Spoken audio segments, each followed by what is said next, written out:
So, Ronnie, I want to start all the way back. What was your birth name? That's how I started, by the way. What was your birth name? Oh, you're going to start with the teeth-breaking syllables. Okay. I was born, and I don't want to admit my age because you know it, and my son I have a son 12 years old who's going to be bar mitzvah soon. He doesn't know my real age because I don't want to tell him. But he will know it on his bar mitzvah day. And I'm, let's say, settled in my things, in my ways, in my thinking. And thank God I've reached a ripe age which will be yours to solve.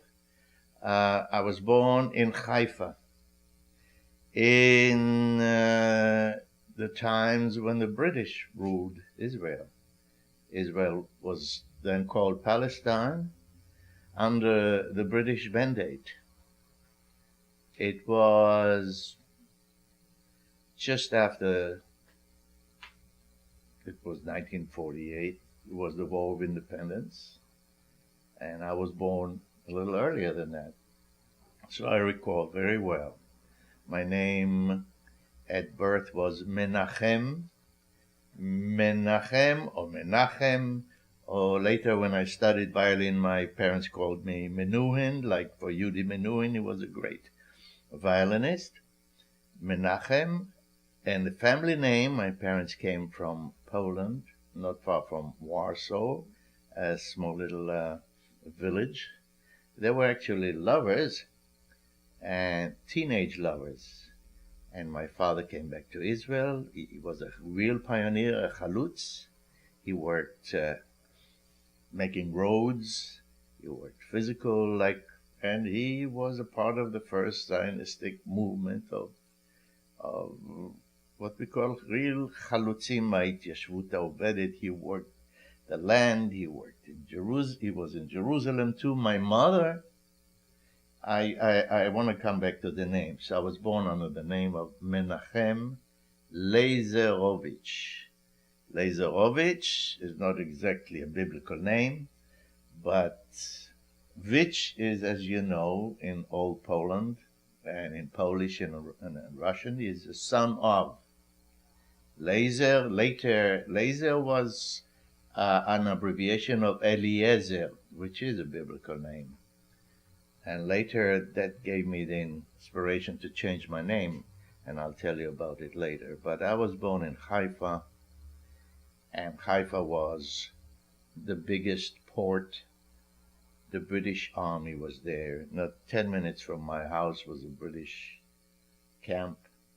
I remember those days. I remember when Israel was about to be born, and the British were not even-handed. I know they ran after the Haganah people. They ran after the Israeli youth who was trained to become later the Israeli army. And they gave the arms to the Arabs. My father used to hide the weapons of the Haganah in his oven. My father had a bakery. My father had a bakery for cakes. My father spoke fluently Arabic. He walked barefoot. He had many friends, Arabs, who later kind of became enemies. Haifa was a beautiful, colorful place with markets, horses, and anything you'd see in an Arab city like Damascus or Cairo. Very colorful, horses and carriages and fruits and all kinds of balloons and snake performers, and it was marvelous. I was a kid, and to me it was like magic. Later I wrote a song about it, which I had the imagery in my head. And as a child, I grew up with Arabs. We had fields around our house. It was pretty not inhabited. The area that I grew up was Kiryat Eliyahu. Eliyahu is Elijah the prophet, who's the one who's supposed to come and announce that peace has come to the world, and the Messiah is here, of course. Not far from my home was Elijah's cave on the slopes of Mount Carmel. Uh,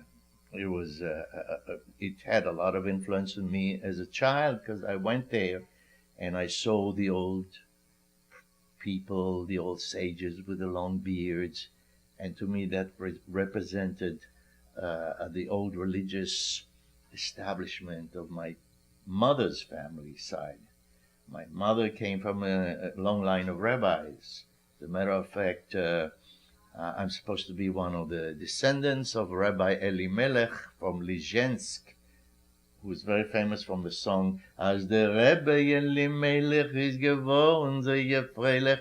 I feel very proud of it. And she came, had many relatives in Bnei Brak, which was a very religious city. And on the other side was my father, who was a down-to-earth person, who was not religious. He was a secular guy, spoke Arabic fluently, as I said, and believed in ha'olam hazeh, this life, this world. And I had all my life this dichotomy. And I think many Israelis go through this even to this day. This being in between heaven and earth, this between the religious life, the religious concepts, the religious beliefs of everything is decided by holy authorities above their head, and the struggle to live and make it and win on your own realistic surroundings and your power and your wits. So I don't know which direction this research goes, because thank God, I think as an Israeli, I have such a rich past and so many pathways to go that it's amazing. And thank God I've reached to the point where I can look back.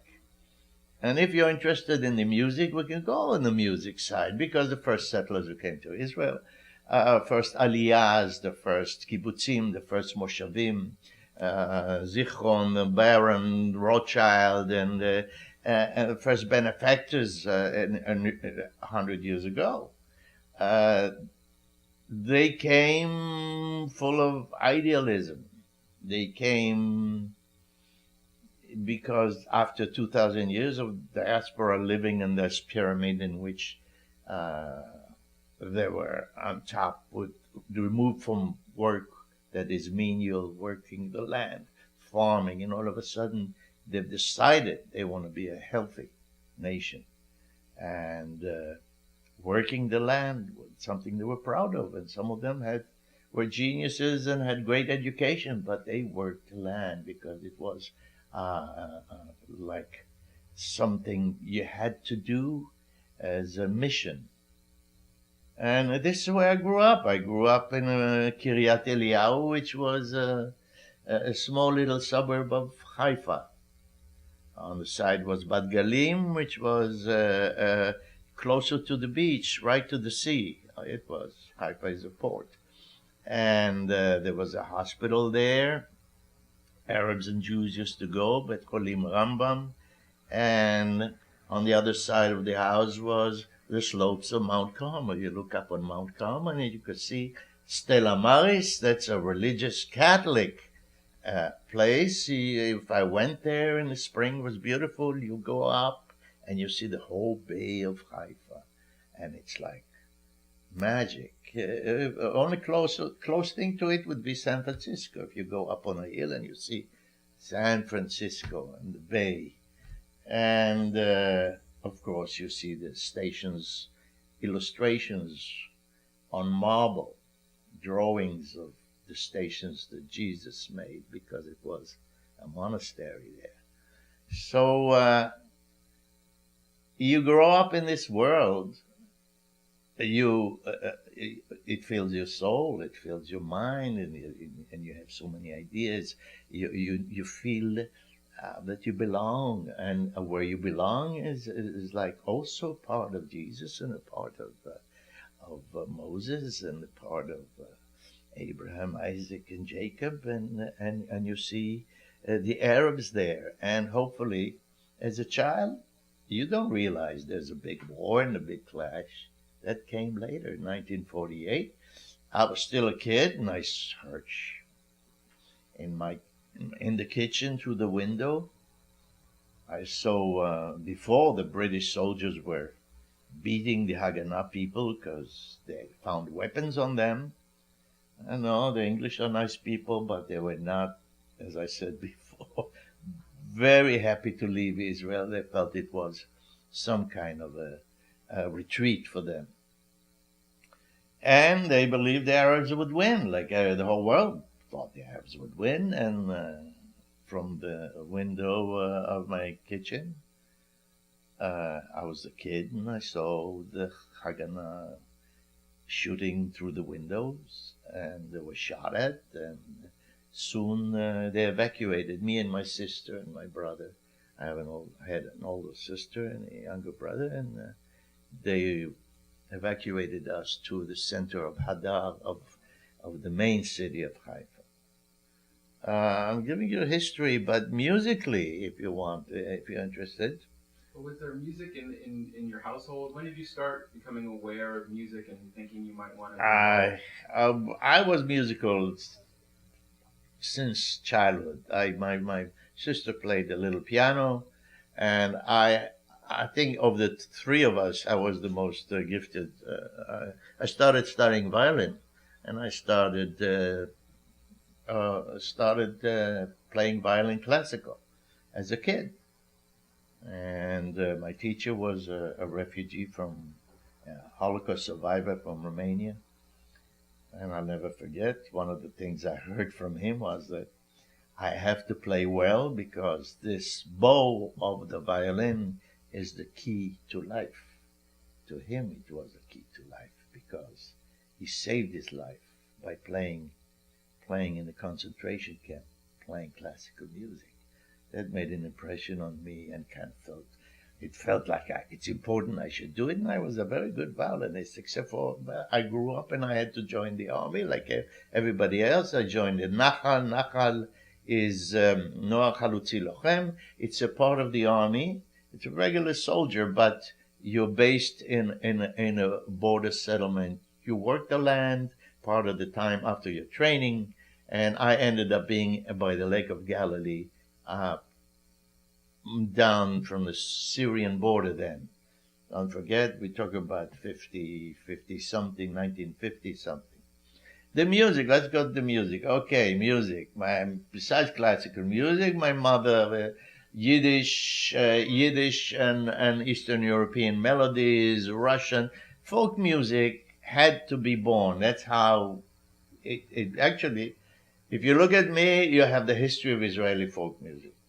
Because I, like most people in those days, Russian melodies, Polish melodies, Hebrew words put to Russian melodies, that was Israeli music. Slowly, since Hebrew also was new, re-established, not having been spoken for thousands of years, all of a sudden Hebrew. I remember at nights we used to go and protest and put posters saying, Jew, Israeli, speak Hebrew. And the Hebrew had an impact on the music. All of a sudden, the guttural Aleph, Ain, Het, that was not spoken in Russian or in Yiddish, and all of a sudden, it was mixed with the Arabic guttural sounds. It affected music, and new Israeli folk songs were created, like the Knights of Canaan. Everything became very biblical. Those Russians who were used to, Russian Jews and Polish Jews, all the people who were used to winters with snow, all of a sudden they're in a desert, in the heat. They didn't know how to react to it. They had a lot of blisters, but they still sang horrors. It was kind of a cultural suicidal manifesto, I would say. It was very, very strange, but it was like a miracle. And it was like creating something from nothing. But not completely nothing. There was the Bible, It had a lot of power. There was all the images, the biblical images, and the religious background, all that created. So we had Mayafim Elirot Bichnam, one of the first songs newly written in Israel. How beautiful are the nights of Canaan. That's it. That's it. The head became, and the syllables created melodies. Halab, Rabash, all those things, sentences from the Bible. That was the second stage. First stage, Eastern European melodies put to Hebrew words, just translations. Then going to the Bible for lyrics. Song of Songs, Dodi Li, songs from the words from the Bible. Song of Songs was a lot of songs were written and inspiring. One of the most popular Israeli songs was inspired by Erev Shel Shoshanim, that later was popular all over the world, was sung by Harry Belafonte, by most black singers in America who sang folk songs, including Nina Simone, who sang I'm jumping. You don't want you want to do it chapter by chapter and call it a name or something, because I can go forever. Talking is. Let me ask you a quick question about this period, about the early period that you're talking about. Was there any influence of Arabic and other Middle Eastern musics on that sound? Absolutely. The words. All of a sudden, camels. What Jewish guy knew about camels? What kid knew about camels? All of a sudden, we started singing about camels. Gamal, gamal, and we heard these Arab workers, Arab people. They were the neighbors. Eid Fitr, we had three buildings in my little, I don't know what to call it, a little village. Three buildings. My family was Lazarovich. Across was Davidovich, and on the side was Chaimovich. In between, Arabs with chubeza, those fields of the vegetables they had, and horses and goats, and they had cows, and it was a very pastoral scene. And they had the music in the evening. In the evening, they used to cook make their salads and make the dishes, and they used to sing. And it was right next door to down where I lived. So I used to go with them. I had many friends in Arabic, and I started studying Arabic. So that was the the transplantation of ghetto Jews in a new surroundings. Bold, bare, guttural sound. And listen, as a child, what you hear, you love, because it enriches your ear. And I love those songs. I knew what my mother used to love, and I said, hey, that's for old people. I want this stuff. And then slowly, the kibbutz, the moshav, have created or brought forth the new composers. Was there any influence of British English language music left over at all? The British were a foreign force. We used to call them, by the way, kalaniyot. Kalaniyot is poppy flowers. Why? Because they had red caps, the paratrooper's cap, and it was red, and the poppy flower is red. So we used to call them the poppies. And as a matter of fact, one of our first Yemenite singers, Shoshana Damari, sang a song. By the way, I'll tell you about the composer who wrote all those Yemenite songs. He was a Polish guy called Wilenski. He was in love with Shoshana because she was gorgeous and beautiful, and his wife didn't like it. But he wrote some beautiful European kind of tea party melodies, but with ornamentation, so it sounded like Yemenite. It was not true Yemenite, because the real Yemenite were dancing on tin cans, and they were drumming and singing much more. Later, Ofra Haza sang it, and I see you're familiar with the Israeli music. So let me go and make some sense. So we started, you want to start with the influence of the Arabs? Go ahead. You also want to know where you encountered music. You weren't buying albums. Where was music being heard? Where did you get exposed to the different kinds of music? We, in Israel, the youth, we had youth movements. Youth movements. A kid used to hang out in school already, in early school. You used to go Saturday, used to meet together. There was a meet, and there was always some kind of somebody from a kibbutz, somebody from a youth movement, from a political party, labor, and we used to get together. We used to call it a peula, all of the action together. We used to sing and play. It was like a social activity, and the youth movements have done a lot. They've become later people who used to sing a lot. We used to love to sing. So all those Russian melodies, all those new songs, and all the perform. Later it became like the army also sang, and singing is a national pastime. Today we're talking about 2010. There are more groups and gatherings of people who sing together than any other nation in the world. People are crazy about singing. And we have a lot of songs, and the songs today, it's like there are two trends, but I don't want to jump.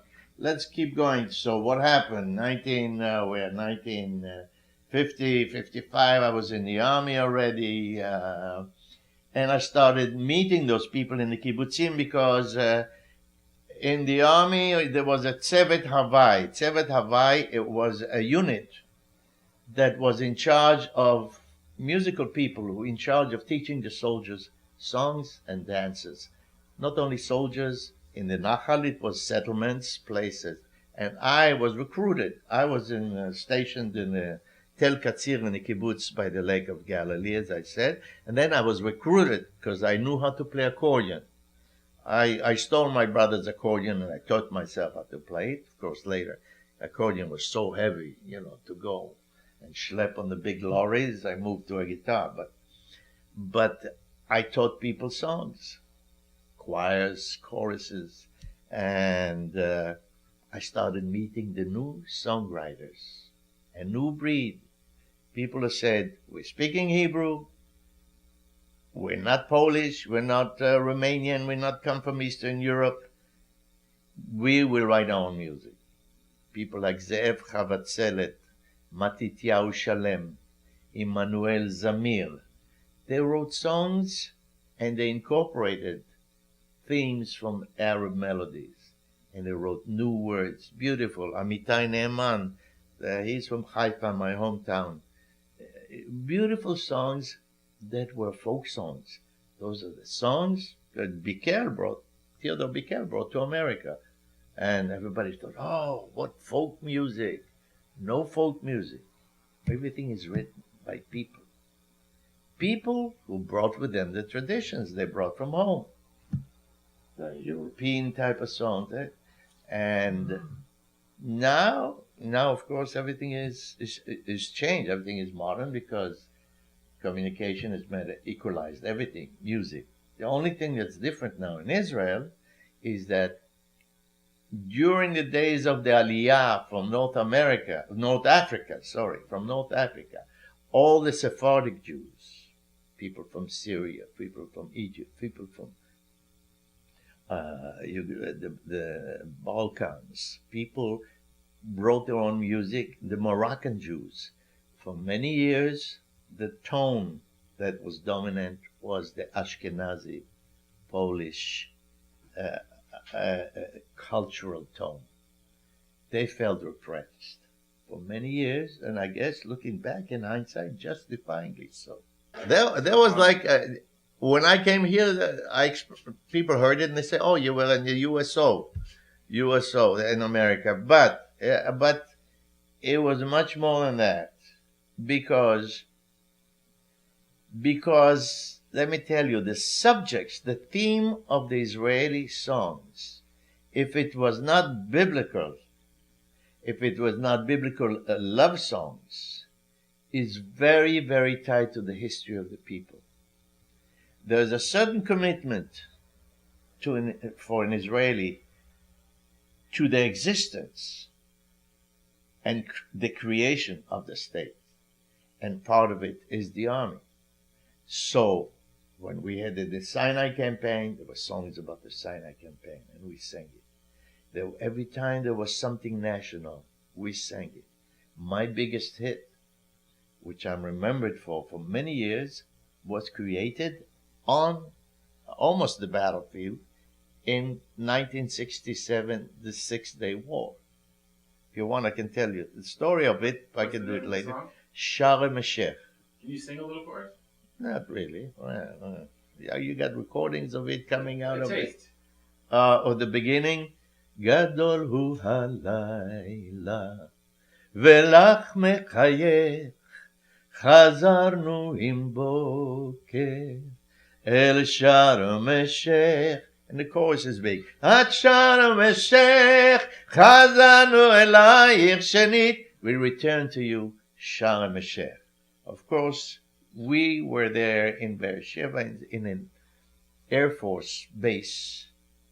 The Arabs, the war broke out, Six-Day War broke out. There was a blockade by Nasser, who was the ruler of Egypt. He kicked the UN observers out, and no ship could come from the south to Israel. So the Israeli army went southwards to break the blockade. The Six-Day War broke out. And that song was written by me and two friends on the way to Sharem Eshech, which is the Red Sea. It is what do you call them? Whatever, the Red Sea, the blockade. How do you say? Yes, it's right. It's the Red Sea. But I wanted to say the whatever stops the ships. It's the canal. Okay. What I meant is nobody could go past those passageways, and actually, I became so popular because everybody wanted to know what's happening in the war. Everybody, the nation was the military. The nation was militarized, and it was mesmerized by what was happening, and I was there, and by chance, the Israeli army mobile station was there, a little mobile recorder. Somebody recorded it, and they gave it to the radio. And when our forces arrived in Sharm el-Sheikh, the Straits of the Red Sea, they heard that we were there through a song. So it was like a musical bulletin. So that was something that branded me forever. And that was your first recording? No, it was not my first, but that was the one that was the biggest hit. Because of this song, I became known also in other parts of the world.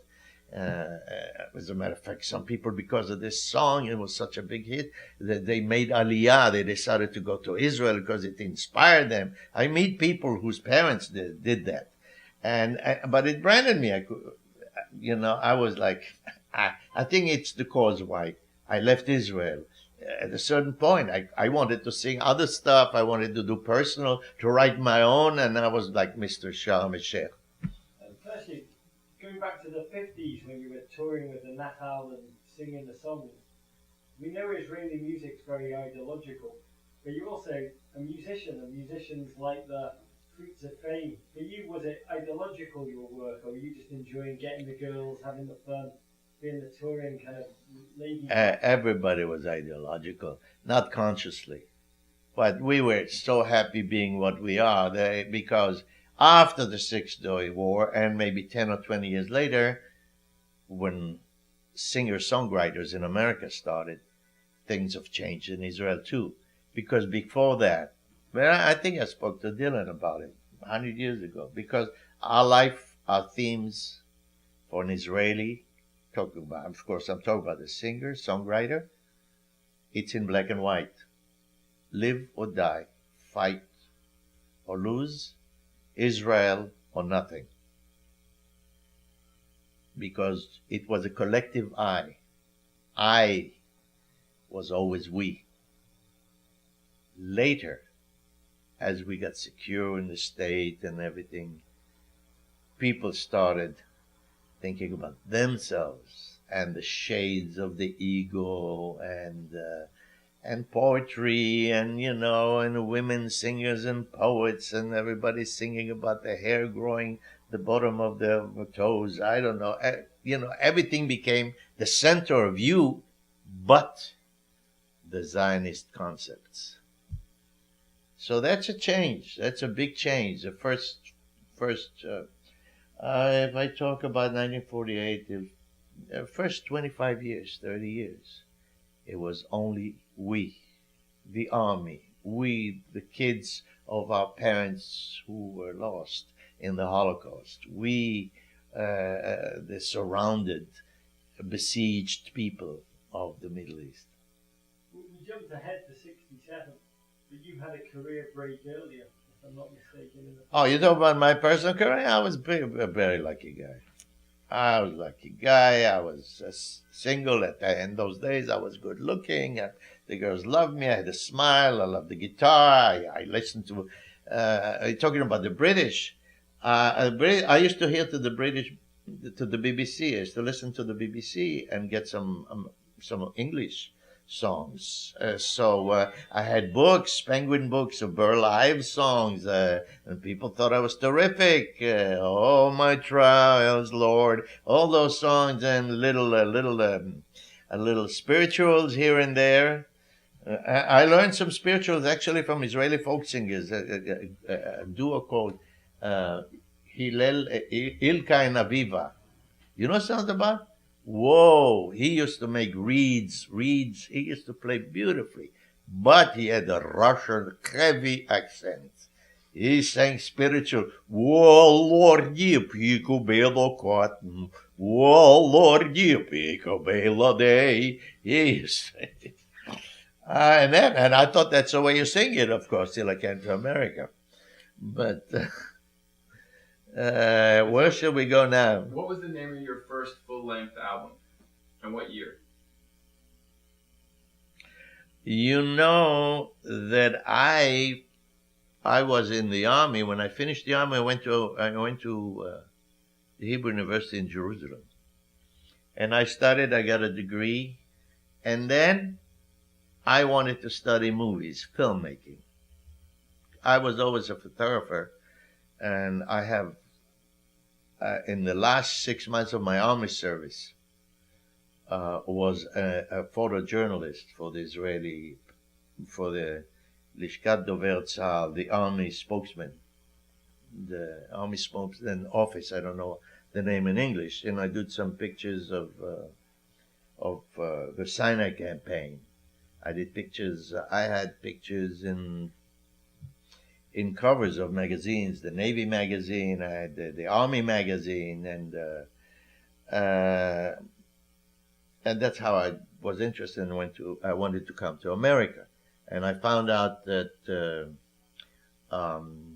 Ed Sullivan would come to Israel and audition acts to advertise 10th anniversary of the State of Israel, 1958. And I was out of the army. I was a student in Jerusalem. I went to my friend, my co-singer. She was a star in the Israeli USO unit. She was not only a singer, a bright girl, and an actress. And I suggested to her, let's become a duo. And this way, she wanted to travel too. Let's see the world. Let's go to America. And we auditioned. And there were a lot of acts came. There was a couple called the Dudaim, who are friends of mine. One of them passed away. And there was there was Arik Lavi. There were a lot of people who auditioned, including some classical, including a kid who was like 13 years old, who was crippled and came with a violin. And he was picked. His name was Yitzhak Perlman. Yitzhak Perlman, myself, who I had to change my name to Ran, from Menachem. Nobody could say. When I wrote Menachem, they said Menachem, and it was embarrassing. And besides, in those days, it was suggested that everybody who represents Israel abroad should change his name to a Hebrewized name.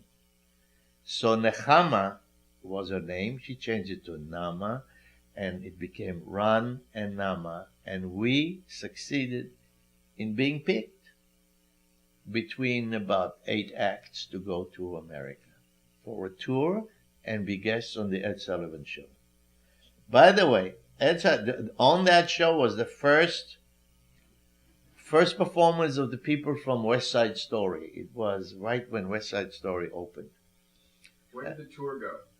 The tour went coast to coast to halls, mostly for the Jewish population in America. And what was the reception from that audience? I mean, it's probably their first exposure to this kind of music. Oh, they loved it. It was not only music, because it was the Carmon Israeli dancers did folk dancing. By the way, folk dancing is tremendous power that generates new music all the time in the folk vein. And I tell you, I have like 3 songs, including Shalom Eshech, that are still alive today only because they have folk dances to them. If you have a folk like Lach Yerushalayim, song about Jerusalem from the 6-Day War, that I made fun of, because like every Israeli then I wanted to sing Beatles songs in Hebrew. But the guy who wrote the melody convinced me to record it together with Shalom Eshech, and there is a dance to it.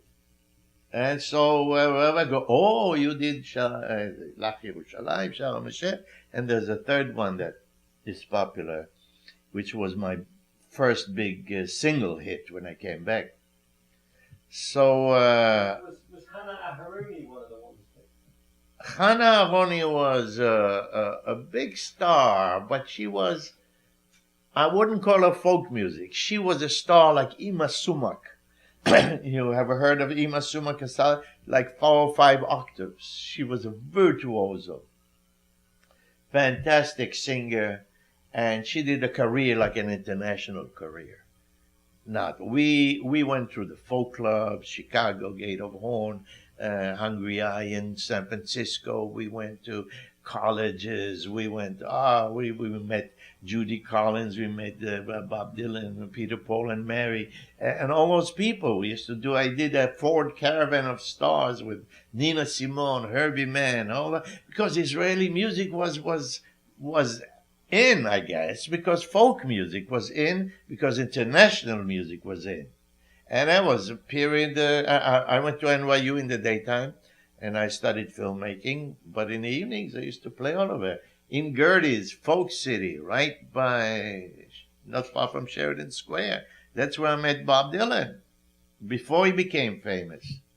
And he was so interested in going to a kibbutz. He was asking me all about it. I said, sure, they'll accept you, don't worry. Of course, today he can buy most of the kibbutzim in Israel that are left. So, did you ever play El Avram's club? Yes, of course, I played El Avram. El Avram came much later. Yes, I was one of the favorites there. I mostly came because he gave me the apartment upstairs to stay and have fun.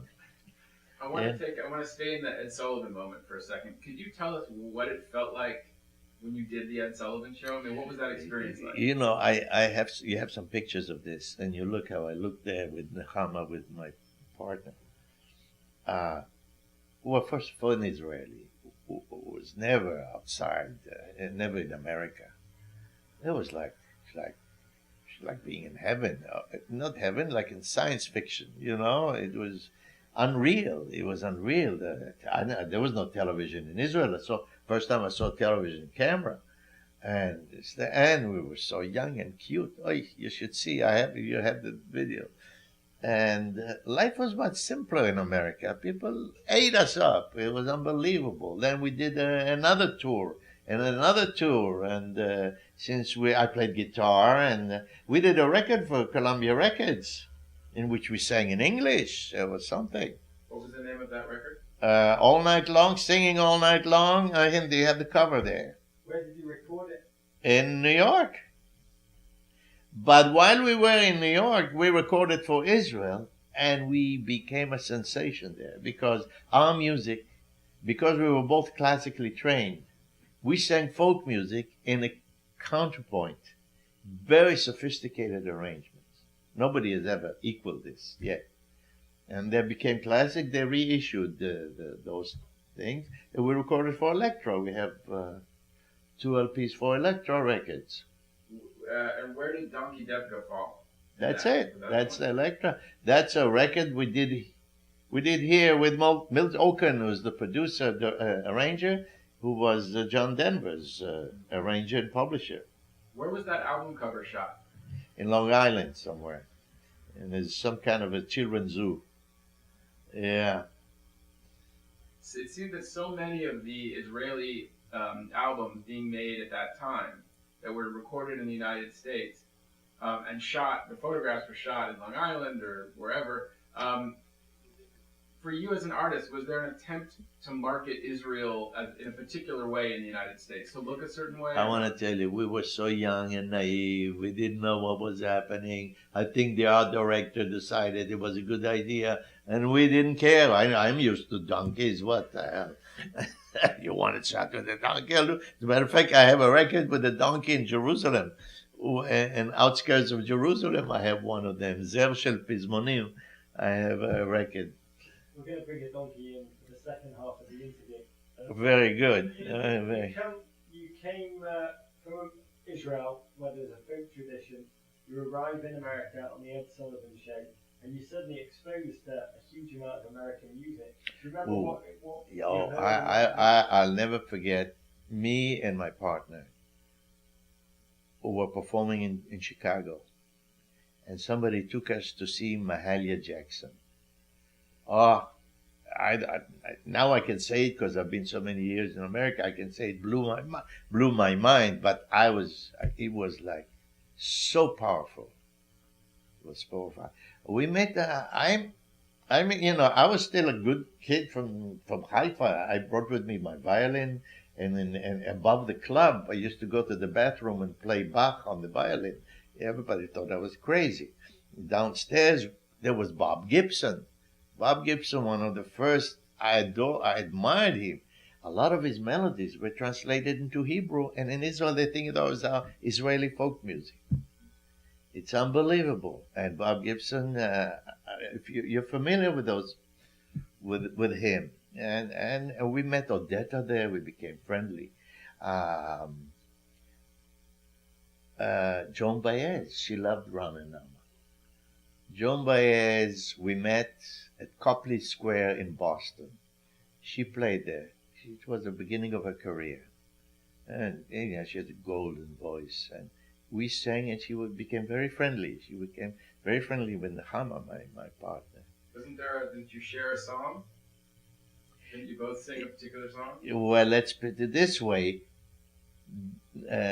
Joan Baez sang Donna Donna. And I don't know who translated it to English, probably herself. And it became popular. I found the origin, and it's a Yiddish song. It's a Yiddish song which really, very poetically, talks about the fate of the Jews. We were like the calf taken to slaughter.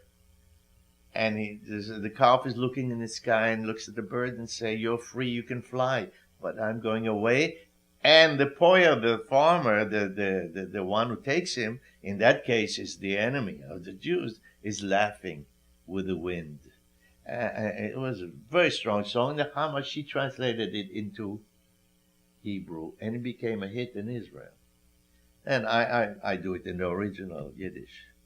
Because the older you get, you remember your earliest heritage, which was Yiddish. That's why when I go here, the folks being in, all those people, they have something against Israelis. Until I stood up one day and I told them, "Hey, my parents spoke Yiddish, but all my life I spoke Hebrew because I wanted to save Now Israeli Hebrew is saved and secure. I can speak Yiddish. Don't look at me. I'm not a competition. But I want you to know when I lived in Israel, I was torn between not being able to speak Yiddish and speak only Hebrew. It was not, you had it better here. You could do what you want. Can you sing us the beginning of Donner in Yiddish? Why didn't you tell me? I would have brought the guitar. In Yiddish. Eufen vor liegt a Gerber, liegt gebunden mit a Strick. Hoch in Himmel flieht a Schwärbel, freit sich, dreht sich hin und zurück. Lacht der Wind in Korn, lacht und lacht und lacht, etc. You've mentioned a few times, you mentioned spirituals, you've mentioned Mahalia Jackson, you've mentioned Odetta. Is there anything specifically about black music in the United States that really struck you as a young singer? Yes, because I never saw blacks in Israel. I never grew up with blacks. And the whole experience of black ghetto living was foreign to me. To me, it was just fascination. And so many subjects of the gospel songs were biblical. So I felt like really a kinship. And I even wrote the gospel in Hebrew. But I don't want.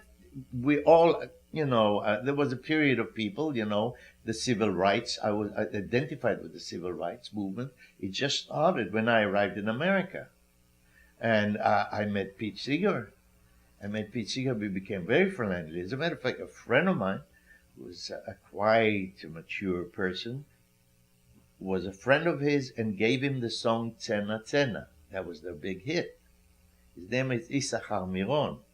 And it's funny, yesterday I recorded with him a song with my son. I have a son, 13 years old, and we recorded a song. He wrote songs from the Jewish Brigade the Second World War, many, many years ago, and he's a very, not fruitful, what's the word? He writes a lot. Unbelievable. And I don't know why we came to this. Yeah, Pete Seeger. Pete Seeger, I met him in Israel too. And I admire him because he protested certain things, certain injustices, and he really has a vision of peace and humanity that's really admirable. So for this man, I just met him a couple of years ago. There was a birthday party, and Pete Seeger just got the Grammy. And in that Grammy record is that song Tzena Tzena, which belongs to my friend Issachar Miron. So just digressing. But we're talking about the anti-war movement. It's funny because I, who come from a very macho background of war, I completely sympathize in the anti-war movement, anti-Vietnam. And I had fights with Israelis. I went back to Israel every time. I used to record and sing. How can, big fights. And in Israel for many, many years, I was with the left until I think Arafat started cheating with the smuggling of weapons. And it became more of a dead end somehow. The demands and the hatred of the Jewish people seemed to me so unfair that and now today with Iran, let's not go into politics. So let me ask you a question that you once asked.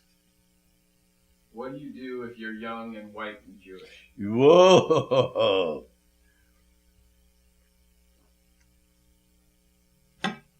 It was in those days in the village. 50s? Yeah. That I met Shel Silverstein. It was a time when I was friendly with Judy Collins. John Sebastian. You remember John Sebastian? Who used to fix guitars in the village. We used to hang around Easy Young. Easy Young had a store, folklore store. And there was a magazine called Broadside Magazine that Pete Seeger put out with Easy Young.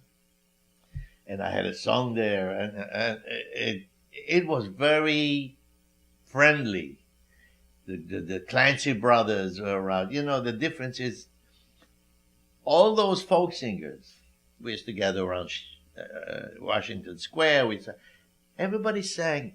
We used to hang together, sang together, share together. Of course, later, everybody, the stars. So this is my material. Don't touch my material. Hey, this is my material. Don't sing my material. It became material. It became more commercial. It became more selfish.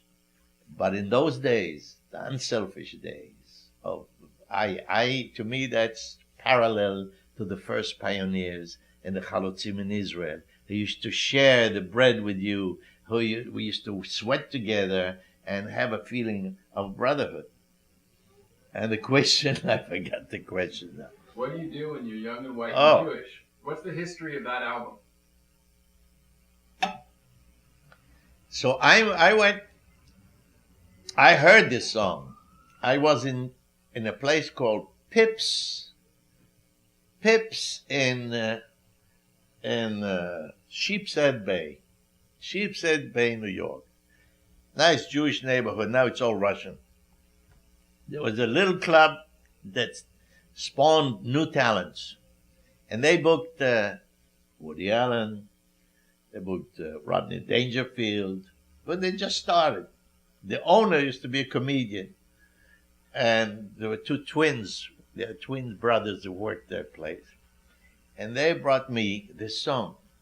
What do you do when you're young, white, and Jewish? I thought it was very cute. So I learned it, and I saw Shel Silverstein. I met him because he used to be a friend of a girl who was a painter, was a friend of mine. And I saw great material. And Art Delugov at that time, he passed away. Art Delugov owned the Village Gate. Like, it's a legend. We worked there. I performed there as a duo, myself. Belafonte performed there. Jazz greats, the greatest jazz acts in America performed there. So he became my manager, and he became friendly with somebody from Columbia Records. And then Columbia Records saw my act, and I do a lot of comedy because I like to entertain myself. If I sing the same songs, if people demand certain songs, I invent stories. And the producer, a producer from Columbia said, "Would you like to record? I like what you do, and we'll do a live session." And at that moment, there was a trombone player I met in the village called Bob Asher. Bob Asher was a crazy guy. He wrote crazy verses, and he came to me with the idea. At that time, the Ecumenical Council in Rome decided to that the Jews are not guilty. Officially, the Jews from now on are not guilty for the death of Jesus. He thought it was a good song. I said, "Go ahead." And the song was, if I remember a little bit, we're clean.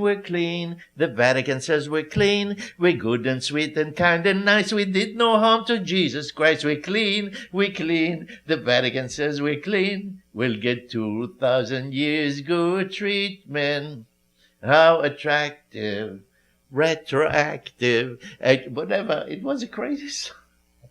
And I had a lot because the spirit of protest against the war, the spirit of Tom Lehrer was around. They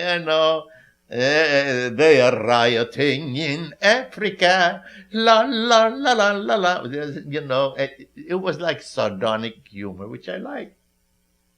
So I have a few of those songs that never made the record. But what do you do when you're young and white and Jewish? Did it, and I thought it was a funny song. Can I ask you, This will be the last question before we change tape. When you came to America for the Ed Sullivan show, did you think you were going to make it big here? What was your goal when you arrived? No, I wanted to study films. I wanted to be involved. Those days, the French theater, French films were like the rage in Israel for the young kids. No, I didn't think. I didn't think. I didn't know much. I had maybe subconsciously, because when I look at the pictures from those days, I had sideburns like Elvis Presley. That's for sure. So maybe subconsciously. But I come from, like I said, limited in a good way. I was limited. I was a good boy. The only thing I could have fun with was maybe girls, but ideologically, I was a pretty good straight person. You were talking a bit about the village folk scene, and I'm wondering if there was a connection between the village folk scene and the kind of Israeli-themed nightclub scene, like Avram, Cafe Exodus, Tel Aviv. Could you tell us about those clubs? Yeah, Israeli music is Israeli music. The American folkniks treated it as folk music, but the Jews just thought it was new Jewish music. So the categorizing is all depends on the beholder who's looking at it. So when I played in the college, I was a folk singer. When I played in a bar mitzvah, I was a Jewish singer. So, and it was basically the same songs. And it was give and take. A lot of Americans started singing Israeli music. A lot of Koreans. There was a Johnny Yoon, who was a Korean, who was a guy who was saying, he sang, "Oh, say shalom," and he did it like he was a part of the Ice Capades. It was interesting. Like, which of those Israeli clubs did you perform at the most? I performed mostly. First of all, I did the American thing, and then I went to study NYU, and then I played Vegas. I played Vegas. No, I had to learn some American stuff too. I had a group. I had an Israeli Czechoslovakian Israeli by the name of Yakubovich, who was the head. I had a 5-piece band, and we did stuff. And I started writing original stuff. That what really excited me, because you know what it is. For years, you perform in Hebrew, and the words are so beautiful, and you look at the people, and they just go with the mood. They go with the mood, and they go with the melody. And I really was jealous of the Irish singers and the Scottish singers and all those people, because they still retain their nationalism, their culture, and the people understand what they're talking about. And I'm singing, and nobody knows what I have to explain. I explain it. And so I sneaked into it, writing. I started translating one verse, and I sang it so they'll know what it is. Then I said, hey, I can rhyme a little bit. So I started writing whole songs. And one of the highlights that I had was I wrote for a Broadway show with an Israeli theme, of course. It was called Don't Step on My Olive Branch. It was all the stars in it, 5 leading stars were Israelis, and the rest was American dancers and other artists. And it started on the subject of when Arafat was in the United Nations, and he had one hand a shoe and one hand, not a shoe, a gun. He had a gun in one hand and an olive branch in the other. And, he talked, he knew how to talk. And from that came the title, Don't Step on My Olive Branch. And in those days, there was a lot of hijacking. Achille Laurus, and it was a sad story, and it was very nationalistic, but it had some funny stuff, and I wrote all the words in English, and all the music. And some of the songs caught on, and it was a little wave, Israelis. When something great happens in Israel, and all the Jews of the diaspora are uplifted, whoa, Israeli music gets a big boost. Sorry to say, but that's the way it is. Now, unfortunately, these days, it's a little slow. So the show was at that point, it was a really good time because Entebbe, the Entebbe's release of the hostages happened in those days. And that was a real exciting, uplifting time. And so you had mentioned that you did play the American clubs. Yes.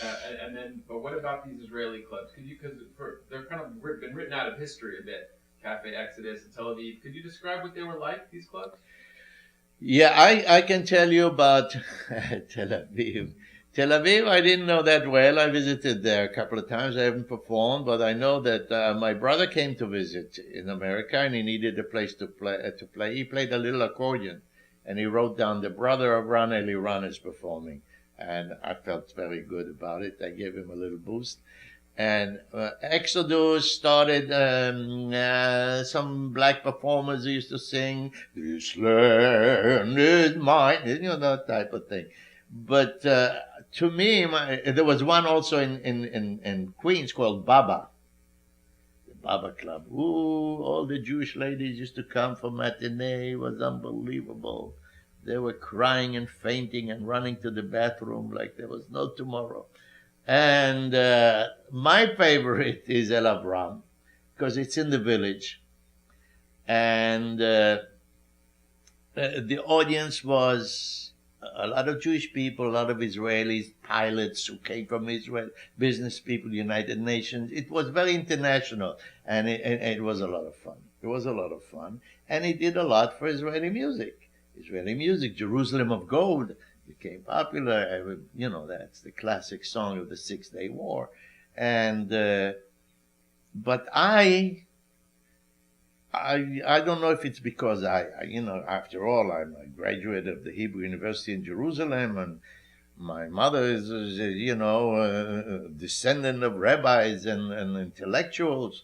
So I felt I should aspire for more, and I spread into the American club scene, which was fortunately folk-oriented in Libu, in Toronto, in Winnipeg. I even went to, God knows, all the way there in the West. And everybody, some of those places didn't have too many Jews. And still, a lot of those folk people who thought the Jews had horns, came to verify. Is that a real Israeli singer? Is Jewish? No. I felt like I was a pioneer in a way, because I brought Israeli music to places. I played in Anchorage, Alaska. I played in a big club in the top of a hotel. It was 9:00 at night, and I was on stage and getting a suntan from the sun because there were glass windows. So, and there were maybe 5 Jews in the whole town. I don't know. I've seen this photograph of the marquee in Lake Tahoe, where your name and the name of Elvis Presley are on the same marquee. Unbelievable. Do you remember what your set was that night? Do you remember what music you were playing? No, I was playing there for 3 weeks. I was playing and he was booked there for, I think, 2 weeks or something. And he had a lot of guards. And I saw him once, and I just scratched his hand. That's it. And that's it. And that was like, hey, you like Israel? Yeah, I like America. Bye. That was very exciting. But to look at your name, Elvis, and then second, third there, Ron Eliran. Whoa, that was something. What did they have you on because you were a successful universal artist, or did they have you on because the high rollers were Jewish? No, I don't think it had nothing to do with Jewish. It had to do with I was doing well. I was doing some clubs, and the word got around that I'm a good performer, because I don't just stand there or sing like I do a show, I perform, I play violin, I do hoedown, I do parody of Fiddler on the Roof.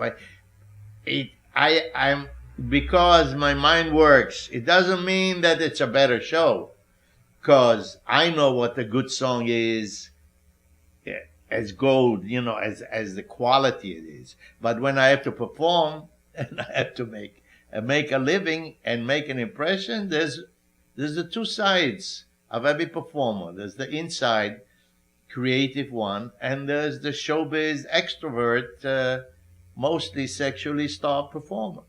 There's always those two. Did you have an agent then?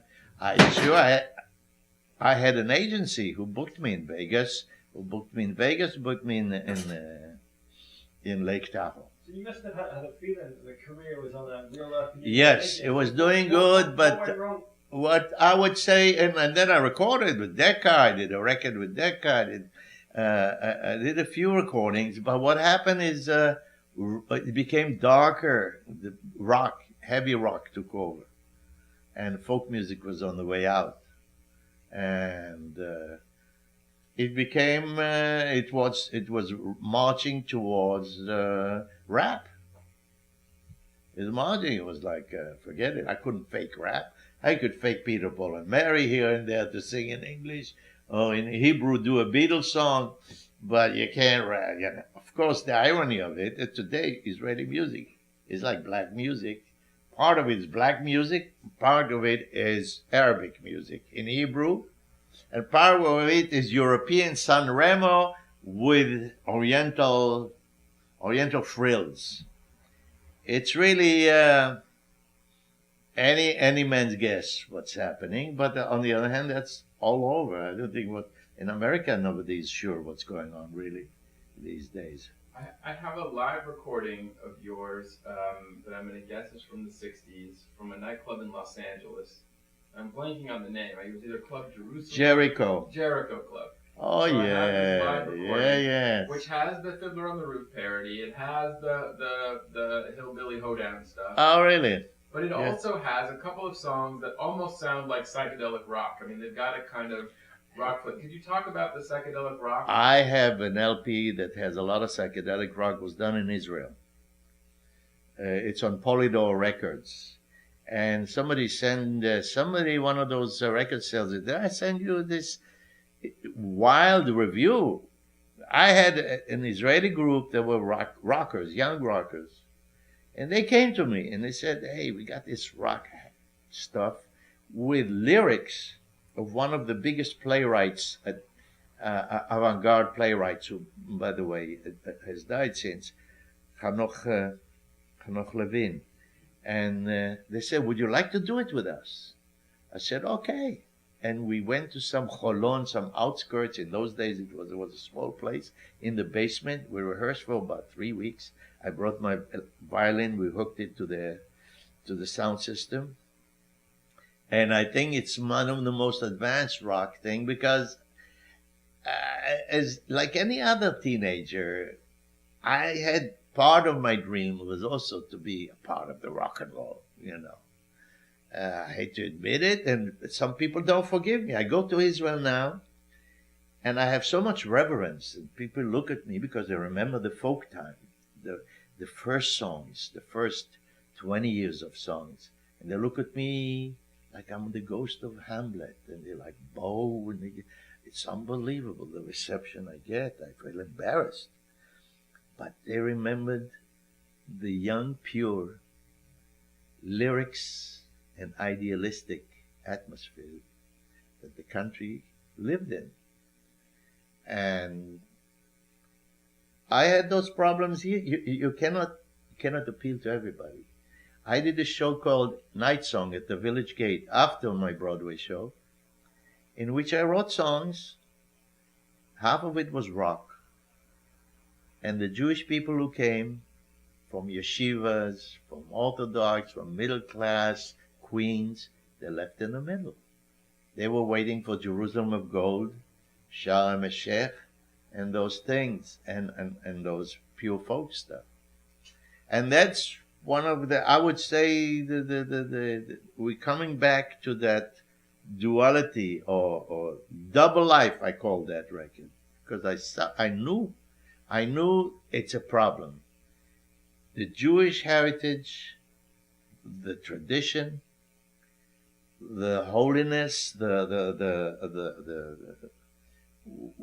a little elevated nationalism, and the rebel teenager musician who wants to be a star have the secular have a conflict that I don't know. Only Moses could do it. Walk in the middle. It's very hard. What were your influences for that psychedelic album?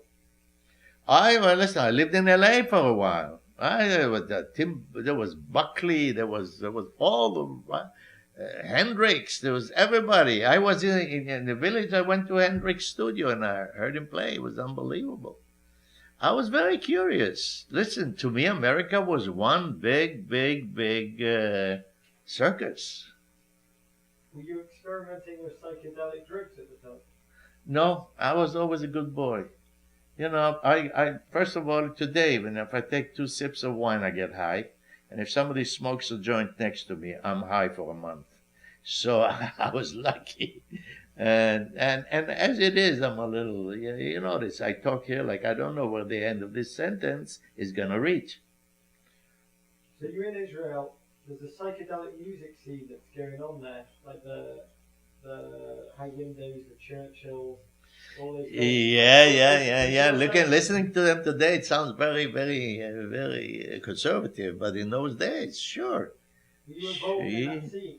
Yes, of course. A friend of mine, Shmuley Kraus, one of the High Windows, who, by the way, is mentally in a very bad state. He was a friend of mine, yeah. I used to hang out with those people, but they were heavy into drugs. But you come from the psychedelic. I come, first of all, you know what? After you become a gypsy, and you come to it, you go to America, and hey, you come from the Holy Land, man, Moses, man. You know, I used to go to Troubadour Club in Los Angeles. Hey, what kind of stuff do they smoke there, man? And I just came from, God knows, from my uncle who was reading the Torah. You know, it just you have to be schizophrenic. Then you come from Israel, from America to Israel. Hey, things are swinging there, yeah. Everybody thinks over there's something there happening, and to me, I guess it's a blessing, because as it is, you go different directions, and diversity is beautiful. Now, as I get older, I can see where everything went, everything is going. But the psychedelic music scene in America started earlier and was influenced by different occurrences than the one that happened in Israel, which happened a bit later. Israel is always later. Any country, I don't know, maybe only England is on par with America. Because everything, and you know, it's like the tortoise and the hare. I always said it because I'm talking, you know, part of me, the career person, wants to make it one day big, right? And it's always been like this. I come here, and all of a sudden I write in Hebrew, you know, and the scene is here. And I write in Hebrew, in English already. Wow, and I start writing in English, and this is here, and this is here, and this is here, and this is here. That's it. Israel will be Israel. America will be America for a long, long time. The difference, it will never mesh. And there are Dag Nachash, there are groups, there are rap groups in Israel. But it's still for young Israeli bar mitzvah boys. How would you describe the Israeli psychedelic scene today? Back then, when you were dabbling in it with your album releases, what were its influences? I think English and American rock and roll, but basically. You know, today it's they're writing a lot in the style of America's the 60s. And they think it's psychedelic all the way. And I can hear Neil Young, I can hear, and all think it's really the latest. It's like a parallel world of music. They will never meet. But there's influences, and that's good. The older I get, I say, why want to be American? Before, you want to be American, so you want to be accepted in the world. Why want to be American? It's a question that Netanyahu is asking him there every day, himself. Should I go with America? Or should I be with myself? You talked about this dual identity, or even what's, I think, sounding almost like a kind of triple identity, with multiple different styles and languages. When you look back on that part of your career, what is it, maybe if you could talk about what you're kind of most proud of as your legacy from all those laws, but and also maybe if there are regrets or decisions or records you want to rethink.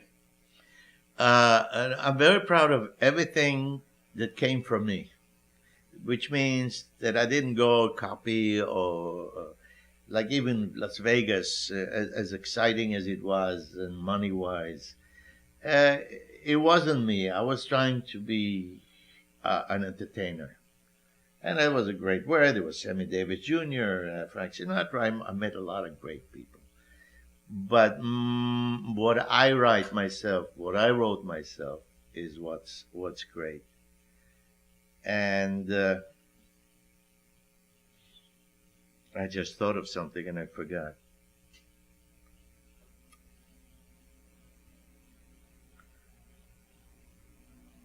Yeah, regrets, right? Regrets. Part of me is sorry that I ever left Israel, because as exciting as it was, I think I missed the continuation, the line, and I can see it where. Not that I don't have. I'm not honored today and get all kinds of kudos. Like I received 2 months ago. I received from the Union of Israeli Artists and Performers a Life Achievement Award for this. I flew to Israel, and the Minister of Culture gave it to me. But I think I would have been more of an icon in Israel had I stayed there. And on the other hand, listen, you know how many people I performed for in America for so many years? People and their children come. People name their children on me. So I did some service for Israel. I feel I've done some for Israel. I've performed for places, in places where I had some Arab delegations get up in the middle in protest. It's like you can leave Israel, but you cannot take Israel out of you. And another proof is that you're here and you're interested in my story. If I were Japanese, I don't think you'd be here. Can you play some songs? I've got a quick question. What was it that I wanted to get this down? What was it that made you want to leave Israel? You mentioned earlier. Huh?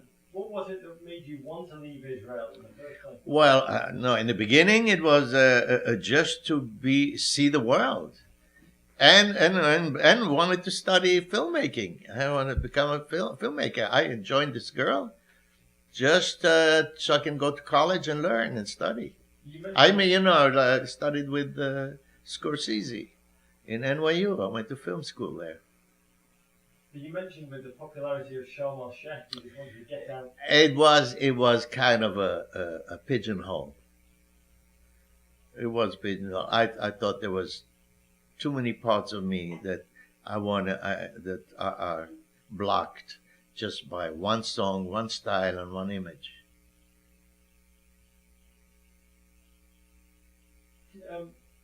The club scene, the Jewish club scene, the Israeli club scene.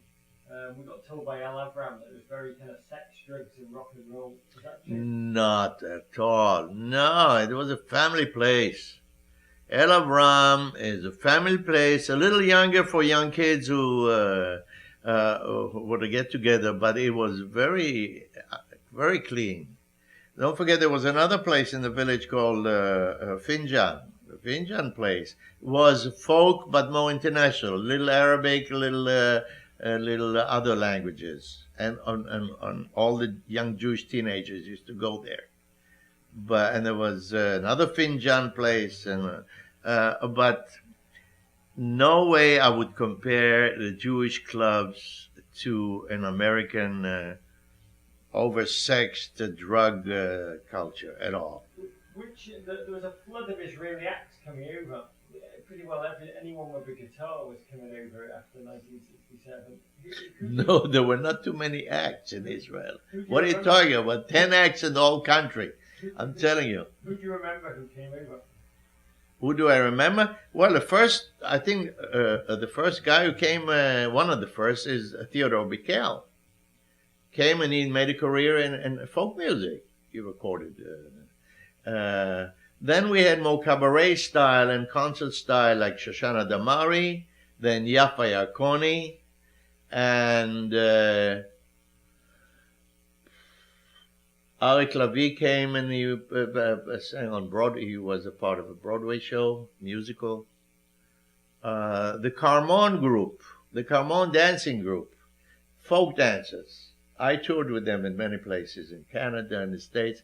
They used to come and bring with them a couple of singers, girls and boys. But an international name, recognized name, I don't think there was. Gula Gill. Gula Gill in the 60s, yeah, I know. Shoshana Damari and Hannah Aharoni. Who is the most famous of the three of them? Gula Gill used to belong to a group first, the Oranim Zabar group. Then she started alone. She did very well. Who was well one? Yafa Koni was popular with the Jews very much in South America too. But Hannah Aroni was in a specialized group. She was with Vegas American. I told you, she was like a virtuoso vocalizer. This question is going to sound a bit crude, so please excuse me. But Israelis coming over in 1967 were kind of iconic heroes to a lot of American Jewish people. Did you find that the reaction, particularly among American Jewish women towards you, was very excited? That's funny. Is it a sexual question, or is it a Kinsey type of a question, or what? I think they all loved Israelis then. Everything Israeli was great. Everything Israeli. And of course, some women get turned on by that, I'm the last one to object to it. Do you have in your head how many albums you've recorded in your career at this point? It's very confusing. I have everywhere I went, and people loved me. I don't know why. Some of it because I was the first Israeli to arrive, and the time was right. There is an example in South Africa. I have like 3 LPs in South Africa, maybe even 4. And I recorded. I took some of the tracks I took to Israel, and I put other lyrics and did some other things. So it became like I have I don't know, maybe 20 LPs, maybe 30. I don't know. But not all of them are original. Some of them are adapted. Some of them I took parts of this and I added to this and that.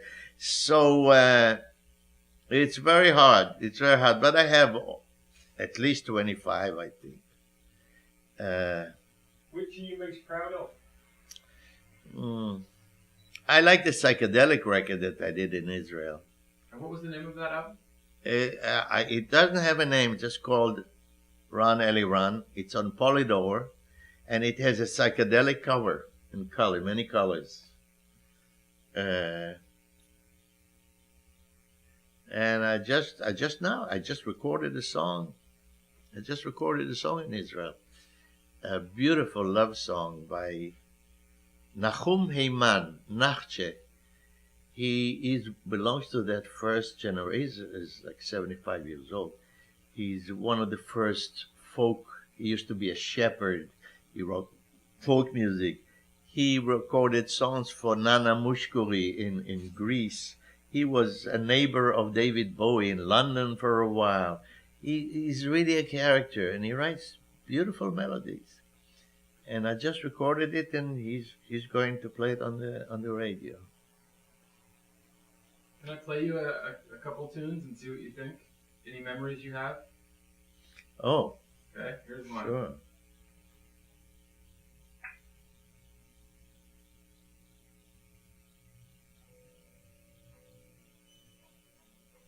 Oh, I love this song.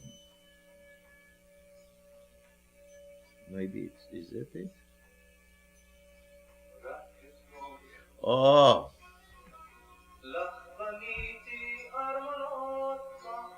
well, you don't have to play anymore. This is Yesterday. This is in the time of the 6 Day War, just a little before. And I love the Beatles, like everybody else, And I found this translation, and actually, the first recording of this song is by Arik Einstein. Arik Einstein recorded it. I don't know with Yaffer Koni or alone. I don't remember. And then I went to England to record Sharm el-Sheikh. Decca Records made a single of Sharm el-Sheikh. Big orchestra, big this. And they loved it there, and they said, we have Decca in Los Angeles. Go to Los Angeles, and they'll sign you for a whole LP. And they signed me for an whole LP, and I took this song, and I recorded it in Los Angeles. They took a big arranger. They took, that's where the good boy image that you have sometimes works against you. My instinct says, hey, just take a guitar or two or three guys and sing it simply and honestly. They brought someone, I think Garson is his name, who did Hollywood movies or something, and he did an arrangement. And it was overblown, overdone. And Sharm el-Sheikh sounded like the Mormon Tabernacle Choir, trying to raid an Alaskan village. It was too much. And I think it's too much too. I'd much like it when I just sit around with the guitar and play it. Here's another one.